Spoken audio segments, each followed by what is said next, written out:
Buenas noches y bienvenido al canal No Mires Atrás. Antes de comenzar, cuéntanos desde qué ciudad nos estás viendo y si alguna vez viviste algo parecido. Mi nombre es Sofía, o al menos eso es lo que dice mi credencial. Tengo 22 años y mi vida, hasta hace poco, era tan predecible como el zumbido de la línea de ensamblaje. Todos los días tomaba el mismo camión de ruta que serpenteaba por las colonias de Tijuana hasta dejarme en la entrada del Parque Industrial El Florido. Mi mundo era una maquiladora de electrónicos, 8 horas, a veces 12, de pie, con el olor a plástico quemado y el ruido metálico metiéndose en mis huesos. Para no volverme loca, para recordar que tenía un rostro, a veces me miraba en el acabado pulido de las carcasas que pasaban frente a mí, un pequeño ritual para romper el tedio. Todo comenzó durante un turno doble, de esos que te exprimen hasta la última gota de energía. Estaba agotada, funcionando en piloto automático, mis manos moviéndose por memoria muscular mientras mi mente estaba en blanco. Eran casi las 3 de la mañana y la fatiga creaba un velo borroso sobre la realidad. Fue entonces cuando lo vi. En una de las carcasas metálicas, mi reflejo me devolvió la mirada y sonrió. No fue una sonrisa mía, cansada o forzada, sino una sonrisa ancha, satisfecha, casi burlona. Me quedé helada, mis manos se detuvieron sobre la banda. Yo no estaba sonriendo. Tenía los labios apretados en una línea de puro agotamiento. Parpadeé, segura de que era una alucinación por el cansancio, un truco de la luz fluorescente sobre el metal. Aparté la vista, pero la imagen de esa sonrisa ajena en mi propio rostro se quedó grabada a fuego en mi cerebro. Los días siguientes fueron una tortura silenciosa. Intenté convencerme de que lo había imaginado, pero una curiosidad morbosa me obligaba a seguir mirando. Y ella seguía ahí. Mi reflejo ya no se limitaba a sonreír. Empezó a hacer cosas pequeñas, gestos sutiles que nadie más podía notar. A veces fruncía el ceño con desaprobación justo cuando yo pensaba en pedir un permiso. Otras veces negaba lentamente con la cabeza cuando mi supervisor me daba una instrucción. Una tarde vi cómo sus labios se movían, formando palabras silenciosas que no lograba descifrar. La sensación era insoportable, como tener un crítico, un juez silencioso pegado a mi cara, viviendo en cada superficie brillante que pasaba frente a mí, recordándome que no estaba sola en mi propia piel. El miedo real, el que te congela la sangre, llegó una semana después. Empecé a notar una conexión siniestra entre sus acciones y lo que pasaba a mi alrededor.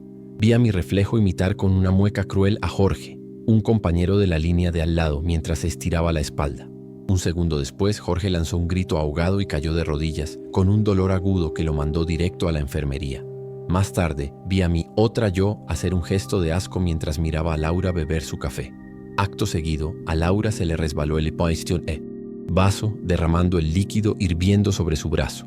El pánico se apoderó de mí. Aquello no era una broma de mi mente. Mi reflejo parecía anticipar el dolor de los demás, o peor aún, disfrutarlo. O tal vez, de alguna forma que no podía comprender, lo estaba causando. Mi vida fuera de la fábrica se desmoronó. El insomnio se convirtió en mi estado natural. En el pequeño departamento que rentaba en la colonia Lomas Taurinas, la paranoia me consumía. Tapé el espejo del baño con una toalla vieja y, por las noches, corría las cortinas con una sensación de pánico, temiendo ver esa cara sonriente en el reflejo del cristal oscuro. Aunque la aparición estaba confinada a la maquiladora, el miedo me seguía a todas partes.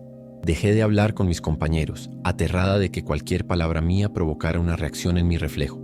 Empezaron a mirarme de reojo, a susurrar que los turnos largos finalmente me habían quebrado. Me sentía completamente sola, atrapada en una guerra secreta contra mí misma, una guerra que nadie más podía ver y que yo no sabía cómo pelear. La maquiladora pasó de ser un lugar monótono a una cámara de tortura personal. El zumbido constante de la maquinaria ya no era ruido de fondo, sino el pulso de mi ansiedad, un conteo regresivo hacia algo terrible. El aire, siempre cargado con ese olor a soldadura y ozono, se sentía pesado, difícil de respirar, como si estuviera cargado de malicia. Cada pieza de metal pulido, cada pantalla sin ensamblar, se convertía en un portal en potencia, un ojo que podía abrirse en cualquier momento para que ella me observara. Una tarde intenté decirle a mi supervisor que me sentía enferma, que necesitaba irme, pero estábamos atrasados con un pedido urgente para una empresa gringa. Apenas me miró y me dijo que tomara agua y volviera a mi puesto. No había escapatoria. La noche del clímax fue un viernes. Habían anunciado tiempo extra obligatorio para cumplir con la meta de producción. La presión era asfixiante. Las máquinas corrían más rápido que nunca y el estruendo era ensordecedor. Sentía un sudor frío recorrer mi espalda y mis manos, que siempre habían sido firmes, temblaban ligeramente al manipular los componentes. Me obligué a no mirar, a concentrarme únicamente en mis movimientos, en el ritmo mecánico de la banda. Pero podía sentir su mirada sobre mí, una presencia tan intensa que era casi una presión física contra mi cráneo. Sabía que estaba ahí, observándome, esperando el momento adecuado con una paciencia inhumana. Finalmente no pude más. Fue un impulso, una necesidad de enfrentar al monstruo. Levanté la vista y la busqué en la siguiente carcasa que pasó. Esta vez no se burlaba de nadie ni hacía muecas. Su expresión era de una calma absoluta, casi beatífica. Me miró fijamente a los ojos como si pudiera ver el fondo de mi alma.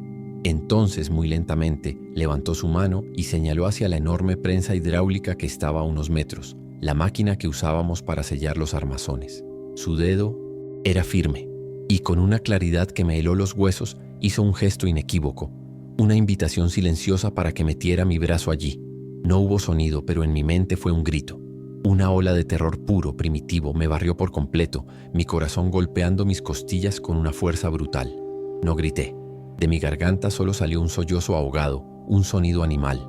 Tropecé hacia atrás, alejándome de la línea de ensamblaje, y mi cuerpo chocó contra una bandeja de circuitos que cayó al suelo con un estrépito.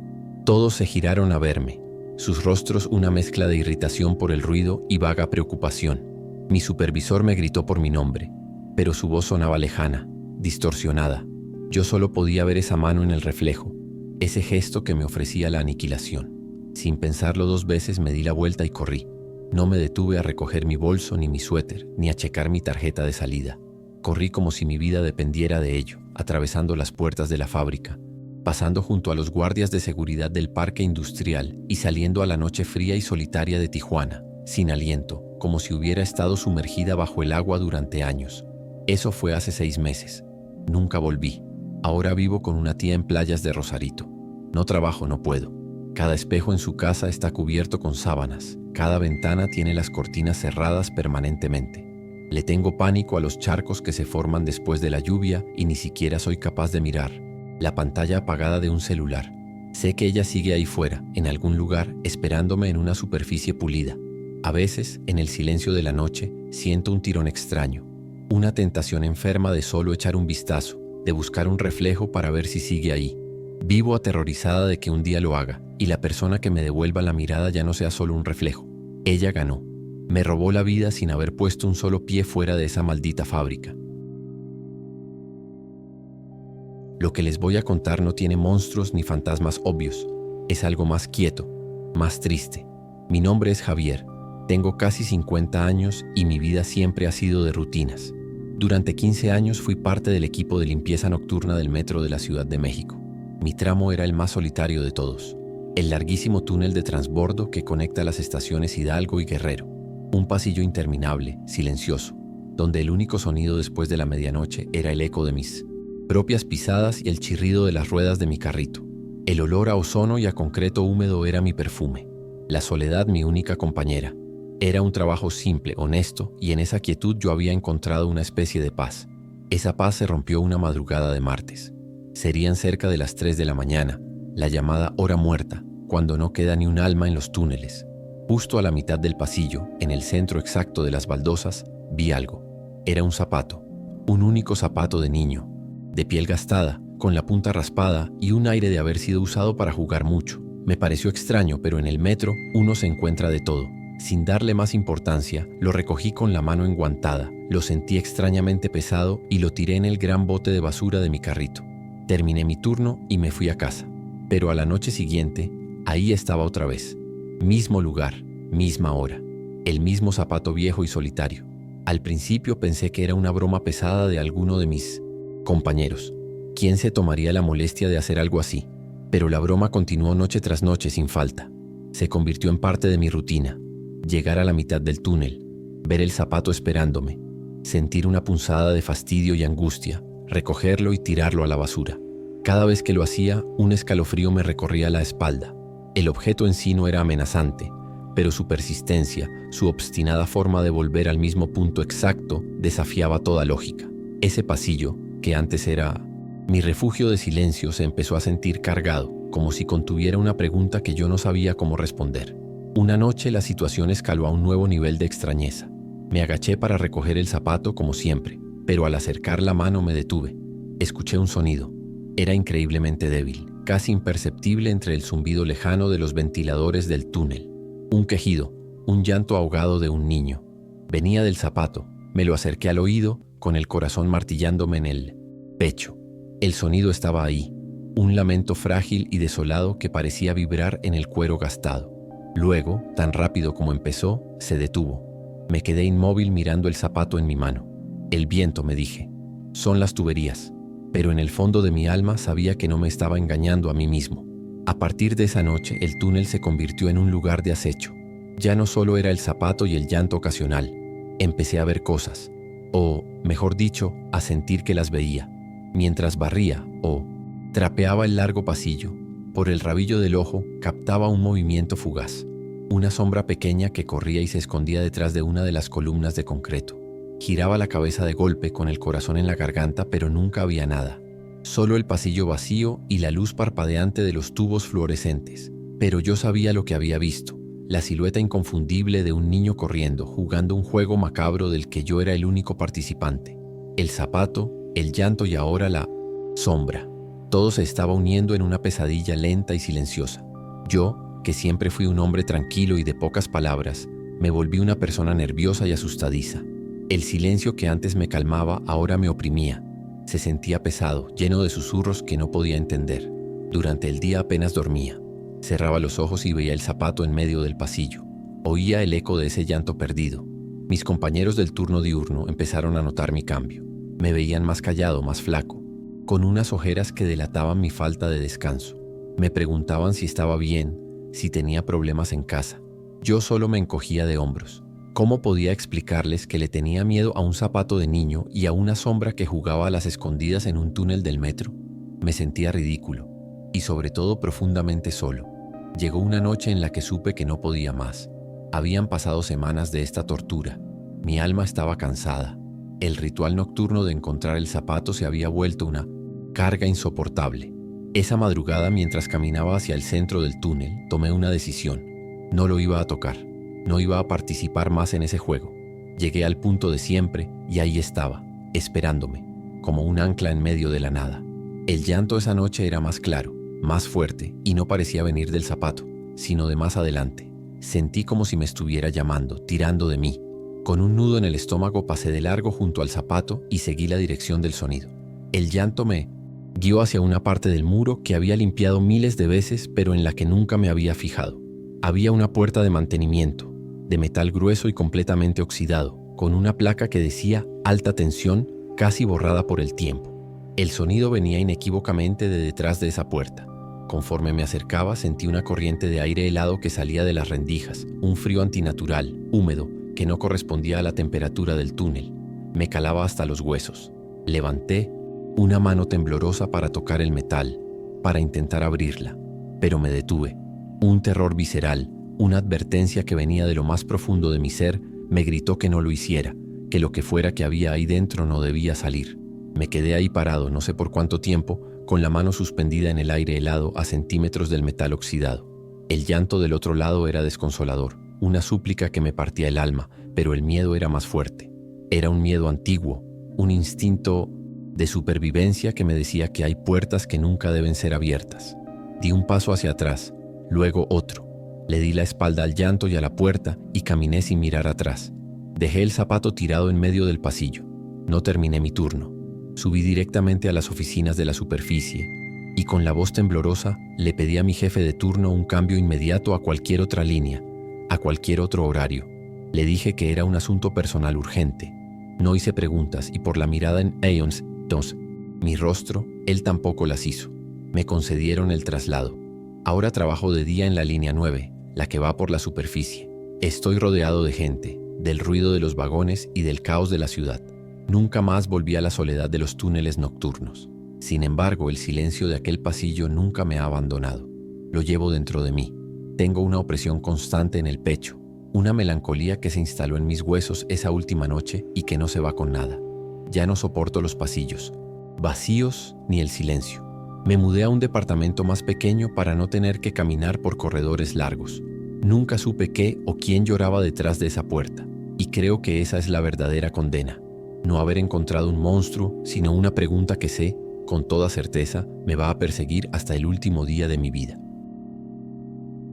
Yo soy de Oaxaca, de la Tierra Roja de Matatlán.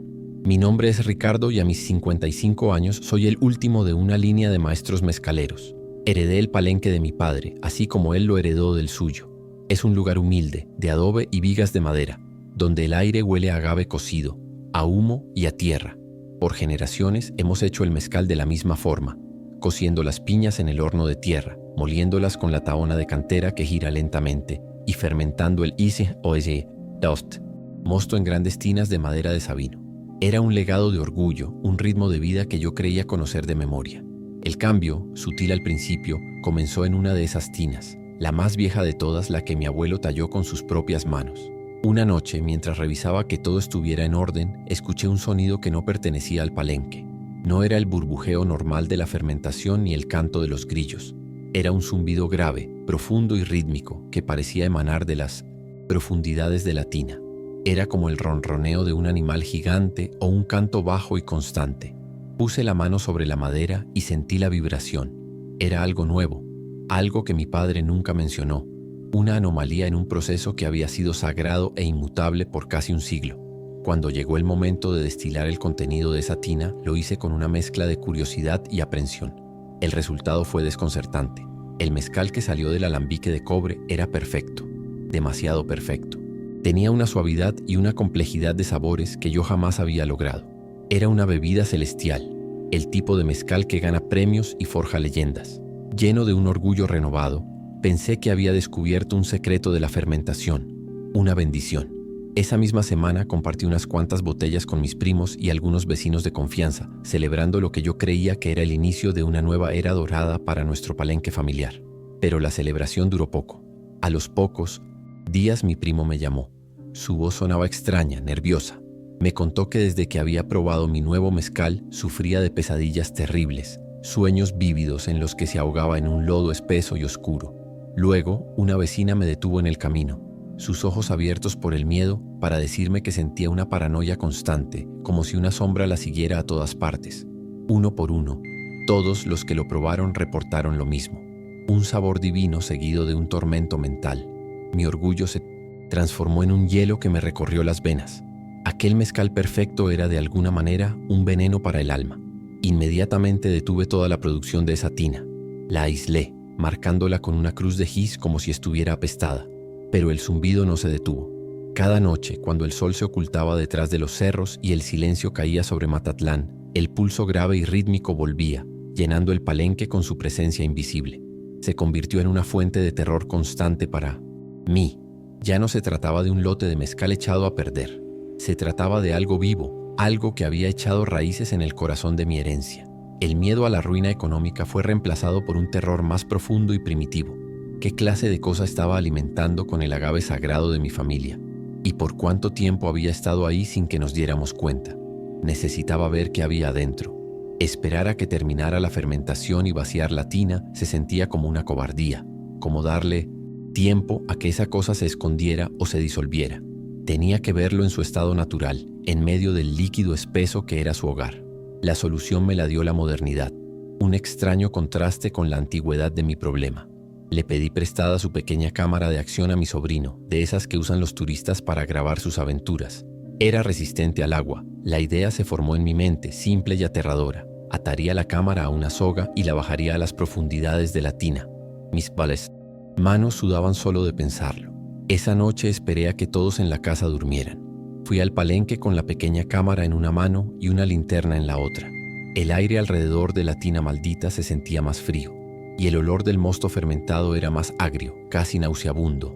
El zumbido parecía más fuerte que nunca, una vibración que sentía en el pecho, como si la tierra misma estuviera cantando una canción fúnebre.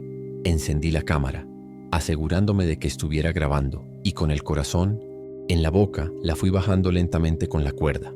La vi desaparecer en la superficie burbujeante y oscura del líquido, hundiéndose en el secreto que había estado envenenando mi paz. Después de un minuto que se sintió como una hora, subí la cámara. Estaba cubierta de una pasta fibrosa y maloliente. La limpié con un trapo. Mis manos temblaban tanto que casi la dejó caer. La conecté a mi vieja computadora portátil y le di a reproducir al archivo de video. La imagen era turbia al principio, solo burbujas y oscuridad. Pero a medida que la cámara se hundía, la luz de su pequeño LED iluminó el fondo. Y lo que vi me heló la sangre. No era el fondo de madera de sabino que mi abuelo había lijado. Era una forma oscura, orgánica, que se retorcía lentamente. Tenía la silueta vaga de un cuerpo humano, con extremidades largas y delgadas que se contraían y expandían en el líquido espeso como si estuviera respirando el agave. Un grito animal, un sonido que no sabía qué podía hacer, se me escapó desde el fondo del pecho. Salté hacia atrás, tirando la silla al suelo, con los ojos fijos en la imagen blasfema que se repetía en la pantalla. No hubo un segundo de duda, no hubo razonamiento, solo un terror puro y una repulsión violenta que se apoderaron de mí. Corrí a la bodega de herramientas y agarré el hacha más grande que tenía, la que usaba para partir leña.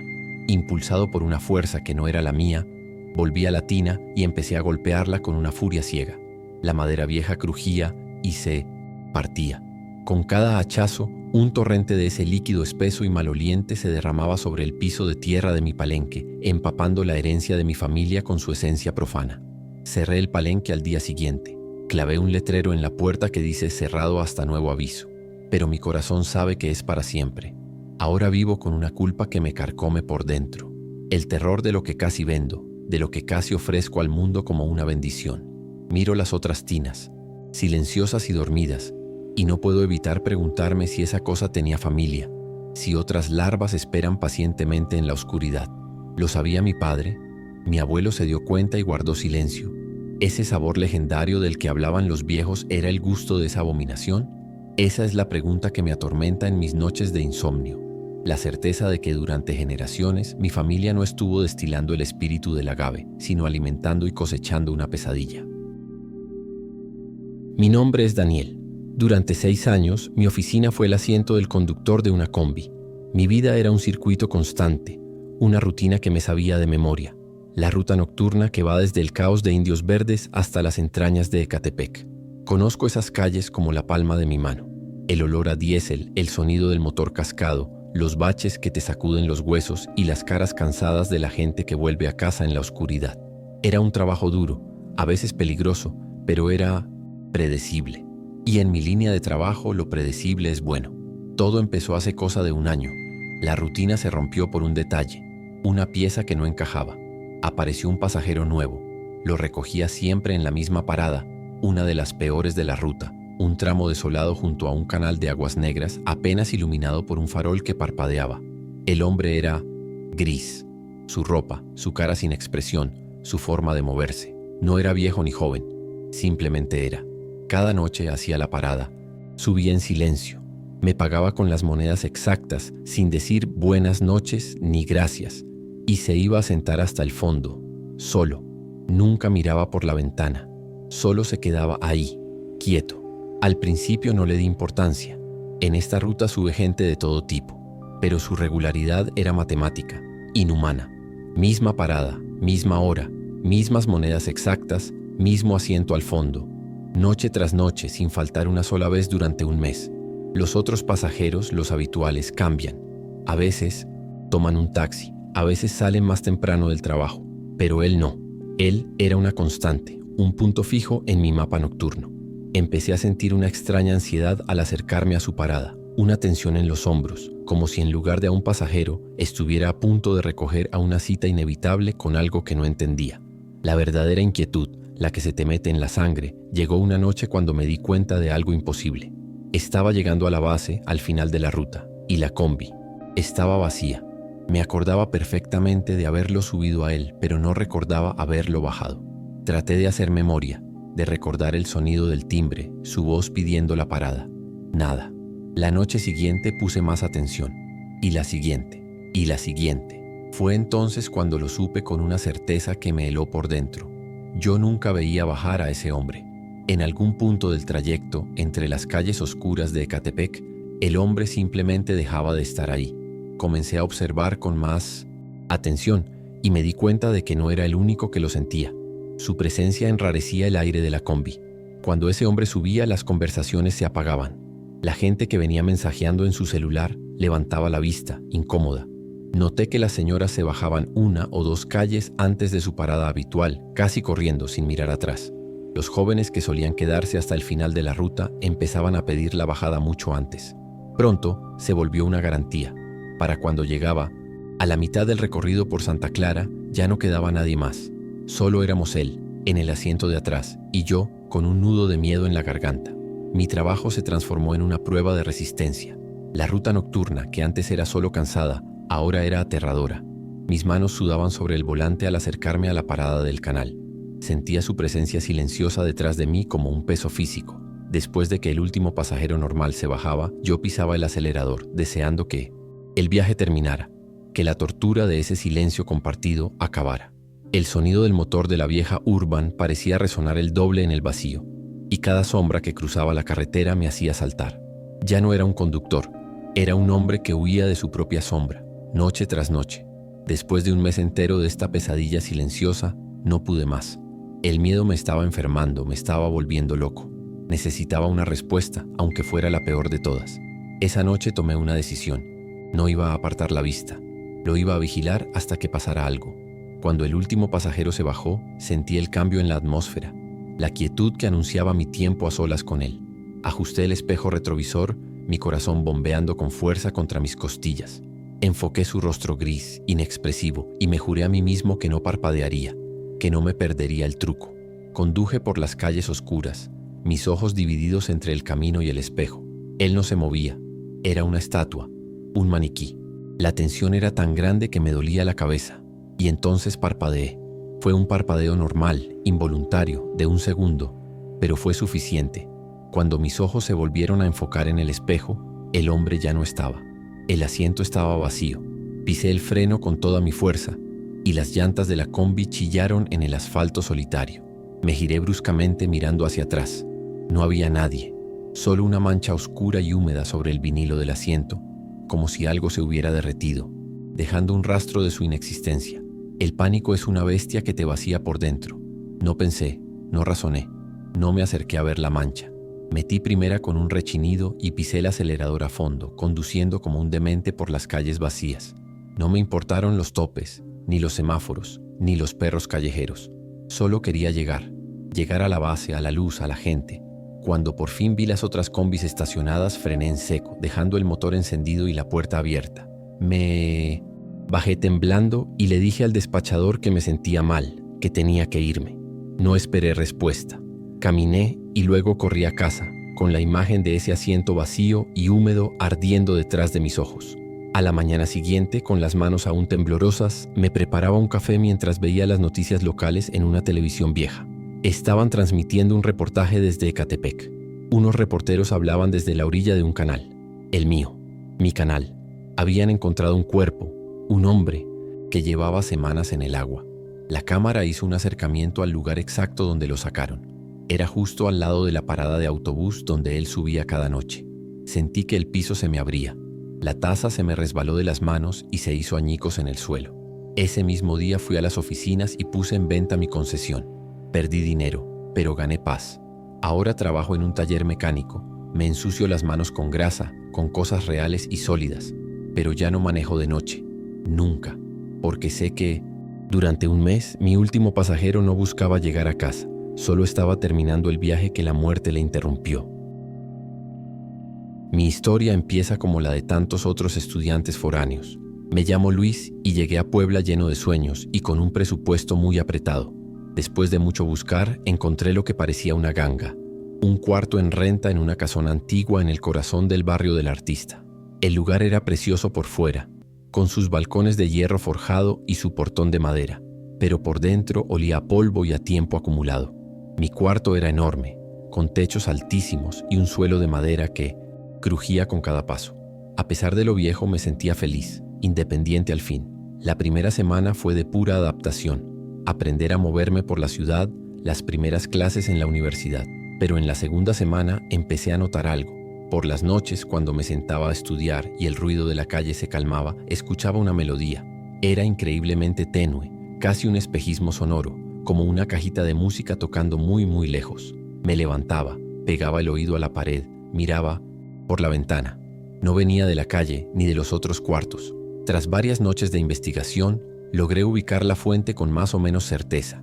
Parecía emanar del interior de uno de los muros más gruesos de la habitación, el que colindaba con el resto de la casona. Al principio no le di importancia. Incluso me pareció algo pintoresco, un detalle más del carácter de la vieja casa. Pero lo que empezó como un sonido esporádico se convirtió en una rutina. Todas las noches, casi a la misma hora, la melodía comenzaba su ciclo infinito. Era siempre la misma, una tonada infantil, simple y dulce, pero su repetición constante empezó a taladrarme los nervios. Y entonces se añadió otro sonido, un rasguño, un arañazo débil pero insistente que parecía venir del mismo punto en la pared. Sonaba como las uñas de un animalito, pero seguía el ritmo lento y mecánico de la música. Ya no podía ignorarlo.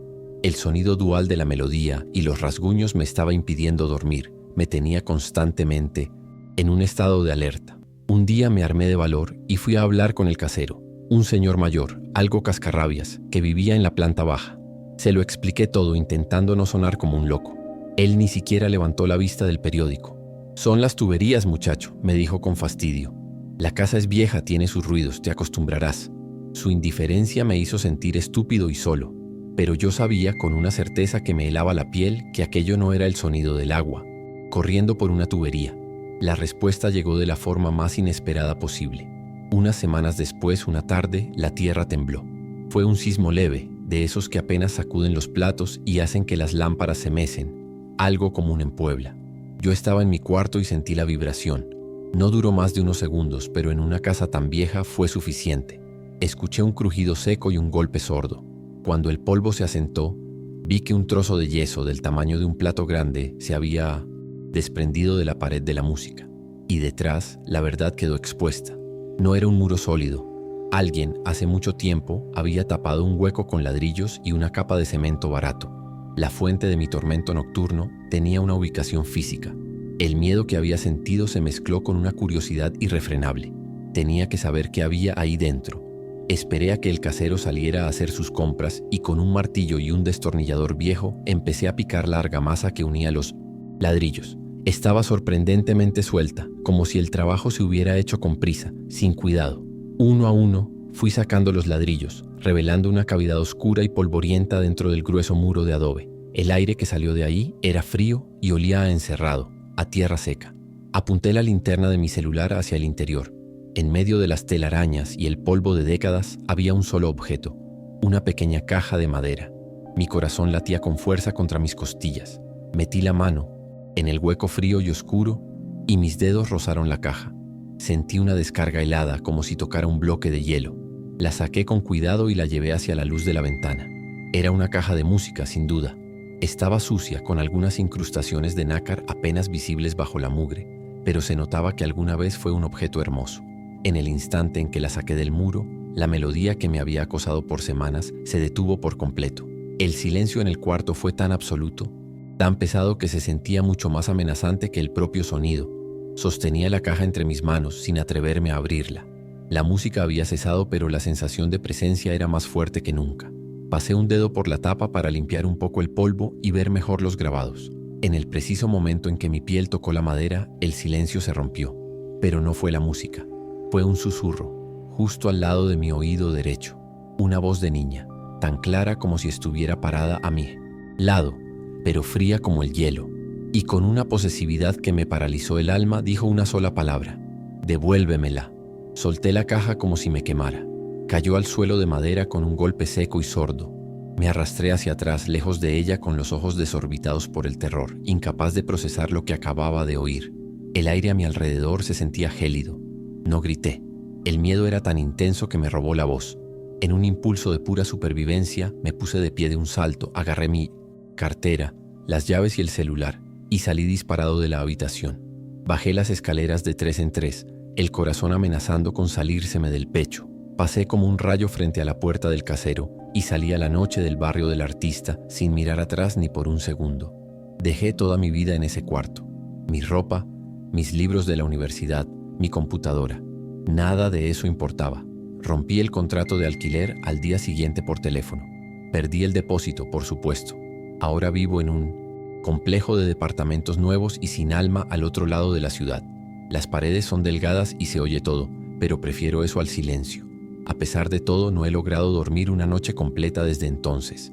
Sufro de un insomnio crónico que ningún médico ha podido curar. Y en los momentos de quietud, cuando el mundo se calla, la oigo.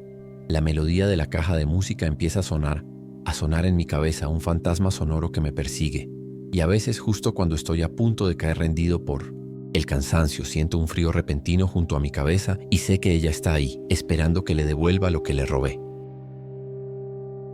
Mi nombre es Elena, y mi vida transcurría en el corazón de Guadalajara, en el caos maravilloso del mercado San Juan de Dios. Crecí entre el griterío de los vendedores, el olor dulce de los mangos y las papayas de nuestro puesto familiar, y el aroma de las tortas ahogadas que se preparaban a unos metros. Mi rutina era sencilla: ayudar a mis padres, atender a los clientes, reír con los otros locatarios. Era una vida de trabajo duro pero honesta y llena de comunidad. Yo era una persona normal, paciente, alguien que siempre ofrecía una sonrisa. Un día bochornoso de verano se acercó al puesto una anciana. Era muy humilde, con la espalda encorvada por los años y la ropa raída, pero sus ojos tenían una intensidad que te taladraba el alma. Me pidió 1 kilo de los mangos más dulces. Cuando le dije el precio, negó con la cabeza y me mostró su mano vacía. En su otra muñeca llevaba un brazalete de tejido oscuro y áspero. Con una seriedad absoluta me lo ofreció a cambio de la fruta. Le iba a decir que no, que se los llevara sin más, pero ella insistió casi con desesperación. «Es un buen trueque», dijo. Acepté por lástima para no hacerla sentir mal. Ella misma me lo puso en la muñeca apretándolo y me advirtió con una voz grave: «Pase lo que pase, nunca te lo quites». En cuanto la anciana desapareció entre la multitud, sentí que el ambiente a mi alrededor cambiaba. El brazalete se sentía extraño en mi piel, rugoso y ajeno. Un cliente que estaba a punto de comprarme un melón. De mí no es sin. De repente me miró, dudó un instante y se fue sin decir nada. Pancho, el perro callejero al que siempre le daba trozos de fruta, se acercó, me olisqueó y empezó a gruñir, erizando el pelo de su lomo antes de huir asustado. Sentí un escalofrío recorrer mi cuerpo a pesar del calor sofocante del mercado. Fue un cambio sutil, como si el mundo a mi alrededor hubiera decidido, de repente y sin previo aviso, que yo ya no era de fiar. Lo peor, sin embargo, no fue lo que pasó fuera, sino lo que empezó a crecer dentro de mí. Yo, que siempre he sido de carácter tranquilo, comencé a sentir una rabia constante, un hervor a fuego lento en el fondo de mi estómago. Todo me irritaba. Un cliente que regateaba, el ruido de los diableros, incluso la risa de mi hermana pequeña. Eran oleadas de un rencor que no reconocía como mío, pensamientos crueles y amargos que se formaban en mi mente antes de que pudiera detenerlos. El brazalete en mi muñeca parecía calentarse con cada uno de estos impulsos, como si se estuviera alimentando de ese veneno nuevo que corría por mis venas. Mi familia no tardó en notarlo. Mi madre me preguntaba a cada rato por qué estaba tan enojada, por qué contestaba con tan mal modo. Mis amigos del mercado empezaron a evitarme, diciendo que me había vuelto una amargada. La gente en la calle parecía percibir algo en mí. Cruzaban la acera para no toparse conmigo, apartaban la mirada si yo los veía. Era como si el brazalete emitiera una señal invisible de peligro, una advertencia, que todos entendían menos yo. Me estaba convirtiendo en una extraña en mi propio mundo, una paria en el mercado que había sido mi hogar. La soledad se sentía fría y corrosiva, y la ira en mi interior crecía con ella. Una tarde, después de una discusión horrible con mi padre por una tontería, supe que no podía seguir así. Esa ira no era mía, tenía que ser el brazalete. Subí a mi cuarto y traté de quitármelo. Tiré de él con todas mis fuerzas, pero no se movió ni un milímetro. Parecía haberse encogido, adherido a mi piel. Usé agua y jabón, luego aceite de cocina, hasta que mi muñeca quedó roja e irritada. Pero fue inútil. El brazalete no cedía. Era una trampa, un grillete tejido que me había puesto yo misma por un estúpido acto de amabilidad. La frustración y la impotencia solo avivaron más la rabia que sentía, en un círculo vicioso y aterrador. El punto de quiebre llegó una noche. Mi hermana pequeña, de solo 7 años, se acercó para enseñarme un dibujo y yo, consumida por esa amargura ajena, le grité que me dejara en paz. La mirada de miedo y dolor en su rostro fue como una bofetada. Esa no era yo. Me encerré en la cocina temblando, con lágrimas de furia y de autodesprecio. Miré el objeto oscuro en mi muñeca, la fuente de todo este mal. Ya no me importaba si lo rompía o si me lastimaba. Tenía que salir, tenía que arrancármelo. En un arrebato de desesperación, abrí el cajón de los cuchillos y saqué uno pequeño y afilado para pelar fruta. con la mano temblorosa, metí la punta del cuchillo bajo el tejido áspero del brazalete y empecé a hacer palanca, a cerrar las fibras. El material era duro como el alambre. Empujé con más fuerza, ciega de rabia, y entonces la hoja resbaló. Un dolor agudo y ardiente me recorrió el brazo. El cuchillo me había hecho un corte profundo en la muñeca. La sangre brotó de inmediato, oscura y espesa, y empapó el tejido del brazalete. En el instante en que mi sangre lo tocó, sentí que la absorbía, y una avalancha de imágenes y sensaciones que no eran mías me golpeó con la fuerza de un tren. Caí al suelo de la cocina convulsionando. No eran mis recuerdos los que veía, era la vida entera de la anciana proyectándose en mi cerebro. Vi a través de sus ojos. Sentí su rencor acumulado durante décadas, su envidia por la felicidad ajena, la satisfacción amarga de sus pequeñas crueldades, mentiras para enemistar a vecinos, robos insignificantes solo por el placer de causar un daño, palabras venenosas susurradas al oído de los demás. Sentí su soledad, una soledad autoimpuesta, alimentada por un odio profundo hacia el mundo. No eran solo imágenes, era la experiencia completa, la emoción pura y sin filtro de una vida dedicada a la amargura. El brazalete no era un objeto maldito, era el diario de un alma podrida. La visión cesó tan bruscamente como había comenzado, dejándome jadeando en el suelo en un charco de mi propia sangre. La herida en mi muñeca eventualmente sanó, pero dejó una cicatriz pálida que el brazalete ahora cubre como si fuera su trofeo. Las memorias de la anciana no se fueron, ahora viven en mi cabeza mezcladas con las mías. Soy una prisionera dentro de mi propio cuerpo. Me he alejado de mi familia para protegerlos de la ira que siento bullir, de los pensamientos viles que me asaltan. Cada día es una batalla para no convertirme en ella, para mantener a Elena viva. Pero a veces en la noche siento su risa amarga en mi interior, y me aterra pensar en el día en que deje de luchar y su maldad por fin me consuma por completo. Mi nombre es Miguel. Durante un par de años, mi trabajo consistió en ser guardia de seguridad nocturno en una de esas torres de departamentos de lujo en San Pedro Garza García, en Monterrey. Un edificio tan alto que parecía rascar las nubes. Un lugar de un silencio y una limpieza casi de hospital. Mi labor era simple: sentarme en un escritorio de mármol, monitorear docenas de cámaras que mostraban pasillos vacíos y vestíbulos impecables, y disfrutar de la tranquilidad. Para un hombre como yo, que prefiere la paz al ruido, era el trabajo perfecto. Pura rutina y aburrimiento, que es exactamente como me gustaba. La rutina, sin embargo, tiene formas de romperse. Todo comenzó con el elevador de servicio. Cada noche, sin falta, a las 3:33 de la madrugada, el indicador en mi panel de control se iluminaba. El elevador comenzaba su ascenso en silencio, piso por piso, sin detenerse, hasta llegar a la cima. El penthouse. Ese piso llevaba meses desocupado, en una remodelación eterna y polvorienta. No había trabajadores, no había nadie. El elevador llegaba, las cámaras mostraban cómo sus puertas se abrían a un vestíbulo vacío, esperaban un minuto y se cerraban para luego descender. Al principio lo achaqué a una falla eléctrica, un error del sistema, pero su puntualidad era matemática, religiosa. Unas noches después de que comenzara el ritual del elevador, el fenómeno se volvió más directo. El teléfono interno de mi caseta sonó, un zumbido agudo que cortó el silencio de la madrugada. Miré el identificador de llamadas y mi estómago dio un vuelco. La pantalla brillaba con una sola palabra: penthouse. Con la mano temblorosa descolgué el auricular y me lo llevé al oído. Seguridad, buenas noches, dije. Del otro lado no hubo respuesta, solo estática. Un ruido blanco, siseante y fuerte como el de una radio mal sintonizada en una frecuencia muerta.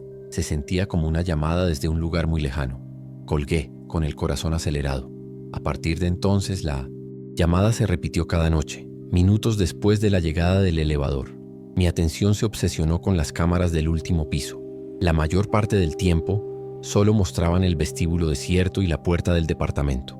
Pero empecé a notar cosas, anomalías que te harían dudar de tu propia vista. Un parpadeo en la imagen, una distorsión momentánea como una ola de calor, aunque el termostato indicaba que el piso estaba helado. Una noche lo vi. Fue rápido, casi imperceptible. Una sombra, más alta y delgada que cualquier sombra normal, se despegó de la esquina más oscura del vestíbulo y se deslizó con una fluidez imposible fuera del alcance de la lente. No caminó, se deslizó. Sabía, con una certeza que me helaba la sangre, que algo se estaba paseando allá arriba. Mi tranquilo trabajo se convirtió en una vigilia de terror. Yo, que siempre había sido un hombre calmado, ahora vivía a base de café y nervios. Cada pequeño ruido del edificio, el crujido de una tubería, el ding de un elevador en otro piso me hacía saltar en mi asiento. El silencio del vestíbulo ya no era pacífico, sino tenso, como la calma que precede a una catástrofe. Pensé en contárselo a mi supervisor, pero ¿qué le iba a decir? ¿Que el elevador subía solo y que recibía llamadas de estática desde un piso vacío? ¿Me tomarían por loco o pensarían que estaba bebiendo en el trabajo? Me despedirían al instante. Estaba completamente solo en esto, atrapado cada noche en el edificio más lujoso y solitario de la ciudad. La propia torre empezó a sentirse enferma. Su diseño moderno y minimalista, que antes me parecía elegante, ahora se me antojaba frío, hostil, como el esqueleto de un depredador gigante. El constante zumbido del aire acondicionado parecía un susurro maligno que nunca cesaba. Me sorprendía a mí mismo mirando fijamente el botón del pH en mi panel de control, sintiendo una mezcla de pánico y una extraña y oscura curiosidad. Era como si el edificio entero contuviera una enfermedad y el foco de la infección, el corazón del tumor, estuviera allá arriba, en el penthouse, esperando pacientemente en la oscuridad. La noche en que todo terminó, la llamada fue diferente. La estática sonó más grave, más profunda, y por un brevísimo instante, en medio del siseo, me pareció escuchar una palabra, ahogada y gutural. No la entendí, pero fue suficiente. La incertidumbre se había vuelto más aterradora que cualquier verdad que pudiera encontrar. Tenía que subir. Tenía que ver con mis propios ojos. Agarré la pesada tarjeta maestra que abría todas las puertas y mi linterna más potente. Mi corazón latía desbocado, un tambor en el silencio del vestíbulo. Ya no podía seguir siendo un espectador. Iba a enfrentar lo que fuera que viviera en el último piso. Decidí tomar el elevador principal, no el de servicio. El ascenso se sintió eterno. Cada número que se iluminaba en el panel aumentaba la presión en mi pecho. Cuando las puertas se abrieron en el piso del penthouse, me golpeó una ola de frío. Un frío anormal, punzante, que no tenía nada que ver con el aire acondicionado. El silencio era total. Usando la tarjeta maestra, abrí la puerta del departamento. Adentro, todo estaba cubierto con sábanas blancas, como fantasmas de muebles. El aire estaba inmóvil. Avancé con mi linterna, barriendo la oscuridad. Todo parecía normal, hasta que mi luz se posó sobre la enorme puerta de cristal que daba al balcón. Por la diferencia de temperatura, el interior del vidrio estaba empañado. Caminé lentamente hacia la puerta de cristal, el haz de mi linterna temblando en mi mano. A través del vidrio empañado podía ver el mar de luces de la ciudad extendiéndose hasta el horizonte. Era una vista de millones de dólares. Y entonces lo vi. Sobre el vaho que cubría el cristal, alguien había escrito una palabra con la yema de un dedo. Las letras eran grandes, irregulares. Estaban al revés, como si las estuviera viendo en un espejo. Mi cerebro tardó un segundo en procesar lo que eso significaba. La condensación estaba en el lado de adentro, en mi lado. Para que las letras estuvieran al revés, tenían que haber sido escritas desde el exterior, desde el balcón del piso más alto de la torre. Con un terror que me paralizó, leí la palabra como se debía. Salta. No recuerdo haber tomado el elevador para bajar. No recuerdo haber salido del edificio. La siguiente imagen clara que tengo es la de estar sentado en mi coche, en el estacionamiento con el motor encendido y las manos temblando tanto que no podía sujetar bien el volante. Conduje hasta una tienda de conveniencia abierta 24 horas y desde ahí llamé a mi supervisor para decirle que renunciaba. No di explicaciones. Ahora trabajo de día en la seguridad de un centro comercial ruidoso y lleno de gente. Pero esa noche me rompió. Desarrollé un miedo paralizante a las alturas y a los espacios cerrados. No puedo ni asomarme a una ventana, porque sé que esa cosa en el penthouse sigue ahí. Sigue esperando paciente a que lleguen los nuevos inquilinos. Esperando a alguien que sí haga caso cuando le susurren desde el lado equivocado del cristal. Yo me llamo Carlos y durante 20 años fui un hombre de reglas. Como inspector de aduanas en el puerto de Veracruz, mi vida entera giraba en torno a los protocolos, los manifiestos y los sellos de seguridad. Mi mundo era el olor a sal y a diésel, el calor húmedo que te pega la ropa al cuerpo y el ruido constante de las grúas moviendo el comercio del mundo. Mi trabajo era encontrar las anomalías en ese caos, imponer el orden. Confiaba en mis instrumentos, en mis manuales y en mis ojos. Creía que todo lo que no cuadraba podía ser medido, pesado o detectado. Mi fe en el sistema se fracturó por un contenedor. Llegó en un buque enorme desde un puerto de Asia. El manifiesto era impecable, claro como el agua. 5 toneladas de textiles, todo en orden. Pero cuando me acerqué para la inspección de rutina, un olor me golpeó. No era el olor químico de las telas baratas o los tintes. Era un olor orgánico, sutil pero penetrante. Olía a tierra húmeda, a raíces, a descomposición, como el aroma que se levanta de una tumba recién abierta. Pasé los sensores de densidad, los detectores de orgánicos. Nada. El sello estaba intacto. Según todos los protocolos, el contenedor estaba limpio.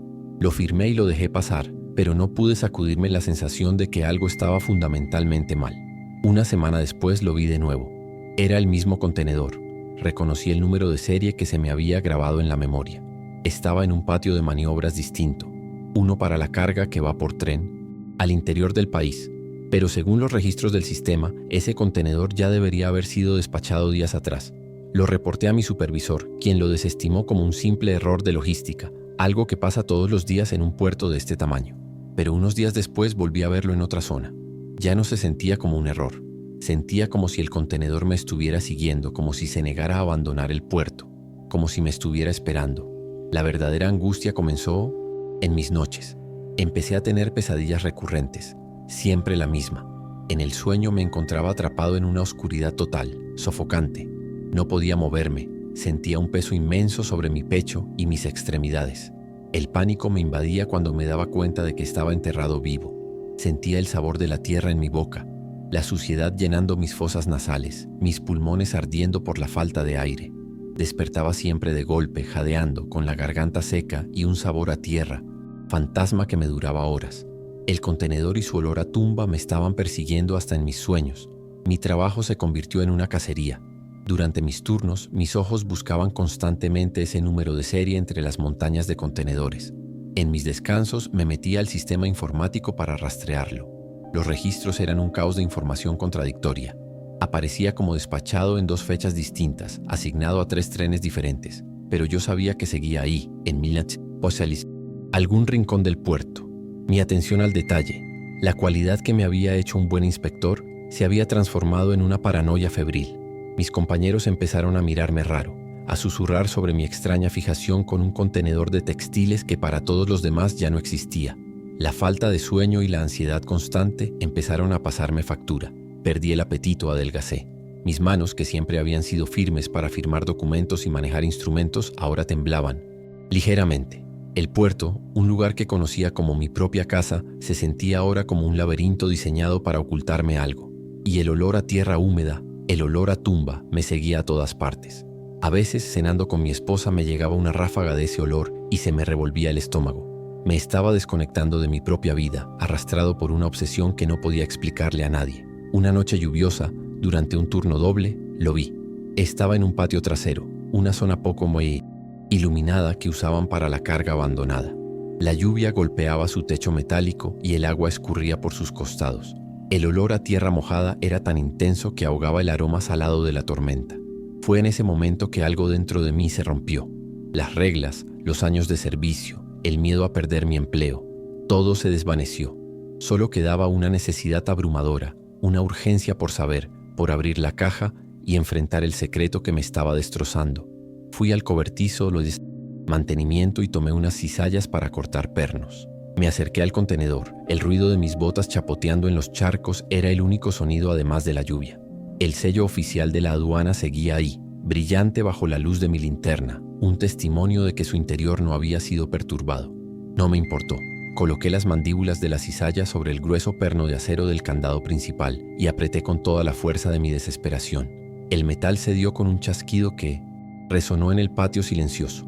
Respiré hondo, el aire cargado con el olor a tierra y lluvia, y tiré de las pesadas palancas. Las puertas del contenedor se abrieron con un gemido metálico y profundo, revelando una oscuridad absoluta. Apunté el haz de mi linterna hacia el interior, esperando ver los rollos de tela, las cajas, cualquier cosa que confirmara el manifiesto. Pero no había nada de eso. El interior estaba vacío de mercancía. Vacío, pero no hueco. Todo el suelo del contenedor, de un extremo al otro, estaba cubierto por una capa gruesa de tierra negra y brillante, empapada por la humedad. El olor que emanaba de ahí era el mismo de mis pesadillas, denso y sofocante. Y justo en el centro de esa desolación, como el punto final de una oración terrible, había un solo objeto, pequeño, embarrado, casi perdido en la oscuridad. La linterna lo iluminó por completo. Era un zapato. Un zapato de niña de color rojo, aunque era difícil decirlo por todo el lodo que lo cubría. Por supuesto, que me despidieron. Romper un sello aduanal y forzar la cerradura de un cliente es el pecado capital en mi profesión. La investigación oficial concluyó que se trataba de tierra agrícola enviada por error, un absurdo burocrático para cerrar el expediente y evitar problemas. Se deshicieron del contenedor y su contenido, y mi carrera de 20 años se esfumó con ellos. Perdí mi trabajo, mi pensión y la confianza de todos los que me conocían. Pero esa noche no encontré el final de mi historia, sino el comienzo de mi verdadera vocación. Ahora paso mis días rastreando rutas marítimas, investigando empresas fantasma, tratando de averiguar de dónde vino ese mal. Porque sé que no transportaba tierra, transportaba una plaga, una tristeza antigua que ahora está suelta en mi país. Y yo fui el idiota que le abrió la puerta. Mi nombre es Mateo, y hace un par de años, buscando un respiro de la ciudad y algo de dinero fácil, acepté un trabajo como velador en un rancho aislado. Estaba en Chihuahua, en las faldas de la Sierra Tarahumara, no muy lejos de la Barranca del Cobre. Era un lugar de una belleza abrumadora y un silencio casi absoluto. Mis únicas responsabilidades eran asegurarme de que el ganado tuviera agua y que nadie se metiera a robar. Para mí, era como unas vacaciones pagadas. La soledad era mi única compañía, y el viento, la única voz. El centro de la vida en ese rancho era la vieja bomba de agua, una de esas movidas por el viento. Un esqueleto de metal con una veleta que los rancheros llaman papalote. Durante el día sus aspas giraban con la brisa, con un chirrido familiar y monótono. Pero una noche la cosa cambió. El aire estaba completamente quieto. Una de esas noches calmas donde no se mueve ni una hoja. Y sin embargo escuché el chillido de la bomba. Salí y la vi, recortada contra el cielo estrellado, girando a una velocidad increíble, como si un huracán invisible la estuviera azotando. Me pareció una falla mecánica. Algo extraño pero explicable. No le di más importancia, pero el fenómeno se repitió cada noche que no había viento, y pronto noté el efecto que tenía en los animales. El ganado que normalmente era dócil se volvió nervioso y arisco. Por las noches, en lugar de dispersarse, se agrupaban en un rincón del corral, mugiendo con una ansiedad palpable. Lo más extraño era su relación con el agua. El bebedero que se llenaba gracias a la bomba permanecía casi siempre lleno. Los animales preferían pasar sed a acercarse a beber de esa agua. Su instinto primitivo les decía algo que yo apenas empezaba a sospechar, que el agua que brotaba de las profundidades durante esas noches de calma antinatural estaba maldita. Mi inquietud se convirtió en miedo cuando empecé a encontrar los símbolos. Mientras recorría los límites de la propiedad, los vi, tallados a peinoes, cuchillos sobre los postes de madera de la cerca. Había extraños símbolos geométricos que no reconocía. No eran marcas de ganado ni las iniciales de algún vaquero aburrido. Parecían más antiguos, casi tribales. Y cada día aparecían más en postes nuevos, como si alguien estuviera trazando un perímetro dentro de mi perímetro, marcando el rancho para algún propósito oscuro. La sensación de estar en unas vacaciones solitarias se esfumó, reemplazada por la certeza de que estaba siendo vigilado. La soledad, que al principio me pareció un lujo, se convirtió en mi enemiga. El paisaje inmenso y abierto de la sierra ya no me parecía bello, sino amenazante, un vacío que podía tragarme sin que nadie se diera cuenta. El silencio de la noche ya no era paz, sino una tensión a punto de estallar. Comencé a dormir con una pesada llave inglesa junto a mi cama y a sobresaltarme con cada crujido de la vieja casa del rancho. Apenas pegaba el ojo, siempre con un oído puesto en el exterior esperando el primer chillido de la bomba o imaginando el sonido de una navaja tallando madera en la oscuridad. El rancho se había convertido en mi prisión al aire libre. Hubo días en que intenté convencerme a mí mismo de que todo tenía una explicación lógica. El ruido de la bomba era solo un valero desgastado. Los símbolos en los postes eran obra de algún adolescente bromista de un ejido cercano. Las vacas estaban nerviosas por el ruido, nada más. Me aferraba a la razón con todas mis fuerzas para no caer en el pánico. Incluso una tarde subí a la torre y engrasé todo el mecanismo de la bomba hasta dejarlo reluciente. Me sentí un idiota, pero esperaba que eso silenciara mis miedos.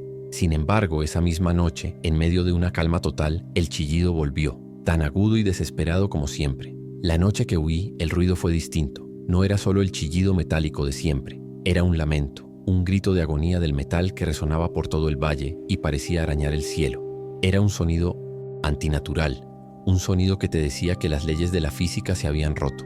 Era tan penetrante y tan horrible que ahogaba cualquier otro pensamiento. Se me metió en los huesos y supe que no podía seguir escondiéndome en la casa. El miedo y la curiosidad mórbida me ganaron. Tenía que subir. Tenía que ver qué demonios estaba pasando en la cima de esa torre. Salí a la noche inmóvil, la linterna temblando en mi mano. La escalera de metal de la torre estaba fría y oxidada.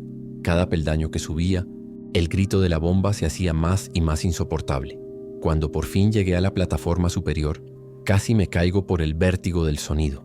Apunté la luz de la linterna hacia las aspas y lo que vi me heló la sangre. No había ni una pizca de brisa, pero las aspas no solo giraban a una velocidad demencial, sino que se estaban retorciendo sobre su propio eje, como si unas manos invisibles y gigantescas las estuvieran doblando, torturándolas para que se movieran. Paralizado por el horror de esa visión imposible, aparté la mirada de las aspas y la dirigí hacia el horizonte, buscando algo real, algo cuerdo en que anclar mi mente. La luna llena bañaba el paisaje con una luz pálida y fantasmal, y fue entonces cuando los vi. En la cresta de una loma lejana, recortadas contra el cielo estrellado, había una fila de siluetas oscuras. Eran altas y delgadas. Se quedaron ahí, inmóviles por un instante, como si supieran que los estaba viendo. Y luego, al unísono, empezaron a moverse. No corrían, caminaban, con una lentitud ceremonial, deliberada, bajando la colina en una procesión silenciosa, directamente hacia el rancho, hacia mí. No recuerdo cómo bajé de la torre. Creo que me deslicé por la escalera, desgarrándome la ropa y las manos con el metal oxidado. No entré a la casa, no agarré mi mochila, no me importó el dinero que me debían. Corrí hacia mi vieja motocicleta, la que había dejado junto al porche. El motor tardó una eternidad en arrancar, 2 patadas que fueron las más largas de mi vida. Cuando por fin encendió, aceleré sin mirar atrás, levantando una nube de polvo en la noche. Conduje sin parar hasta llegar a la ciudad de Chihuahua. Ahora vivo en un departamento pequeño y ruidoso, donde el sonido del tráfico ahoga cualquier otro ruido. Pero el sonido del viento me paraliza. Una simple brisa que silba en mi ventana me devuelve a esa noche, a ese grito metálico y a la imagen de esas figuras que caminaban hacia mí en la oscuridad. Mi nombre es Ernesto. Toda mi vida, 40 años de ella, la pasé en las tenerías de León, Guanajuato. Mis manos, mi ropa y hasta mis sueños olían a los químicos y a las pieles crudas. Era un trabajo duro, ruidoso, un mundo de máquinas que rugían y de un hedor que se te pegaba al alma.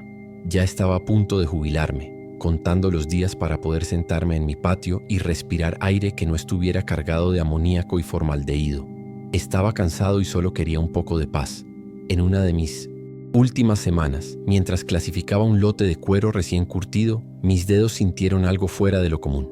Entre las piezas de ganado ásperas y familiares había una piel de una suavidad imposible, más fina que la seda, flexible como un tejido vivo. Su textura era perfecta, y el patrón de su superficie no se parecía a nada que hubiera visto en mis 40 años de oficio. No era de vaca, ni de cabra, ni de ningún animal que yo conociera. Intrigado por esa anomalía, por esa obra maestra de la naturaleza y con la idea de guardar un último recuerdo de mi vida laboral, corté un pequeño trozo con mi navaja y me lo guardé en el bolsillo. Esa misma noche algo me despertó. Era un sonido en la puerta de mi casa, una casa modesta en una de las colonias obreras de la ciudad. Un rasguño. No era el arañazo de un gato, era más lento, más metódico, como si alguien pasara las uñas muy despacio por la madera, de arriba abajo. Me levanté de la cama extrañado. Y entonces me golpeó el olor.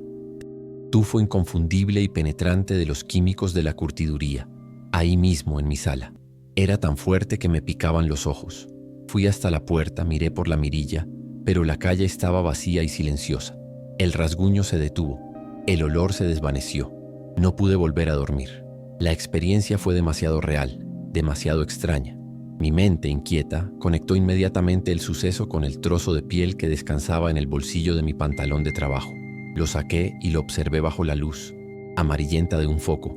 La piel parecía casi brillar, su patrón era aún más complejo de lo que recordaba. Sentí una punzada de miedo.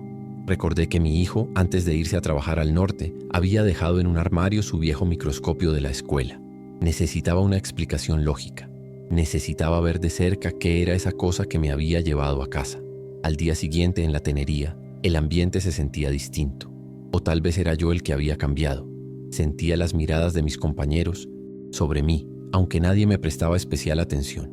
Los ruidos de las máquinas, que durante décadas fueron mi música de fondo, ahora sonaban amenazantes, Evité el área donde había encontrado la extraña piel, sintiéndome como un ladrón, como si hubiera profanado un lugar sagrado sin darme cuenta. El olor a químicos parecía más fuerte que nunca, persiguiéndome, pegado a mi ropa y a mi piel con una nueva tenacidad. Conté las horas para volver a casa, para poner esa cosa bajo el lente y acabar con la angustia. Esa tarde saqué el viejo microscopio del armario y lo instalé sobre la mesa de la cocina. Mis manos, curtidas por una vida de trabajo preciso, temblaban un poco mientras colocaba el trozo de piel en la platina. Ajusté el espejo para captar la luz y me incliné sobre el ocular. Al principio solo vi una versión ampliada del patrón arremolinado. Era extrañamente hermoso, hipnótico. Aumenté la magnificación girando el revólver, adentrándome más y más en la estructura de ese tejido. Imposible. Buscaba poros, folículos, cualquier cosa que me indicara qué tipo de animal había producido algo así. Giré la perilla hasta la máxima potencia del lente. La imagen se desenfocó y luego volvió a aclararse con una nitidez espantosa. Y entonces mi corazón se detuvo. No era un patrón, no era la fibra de una piel. Eran rostros. Miles y miles de rostros microscópicos, fusionados unos con otros.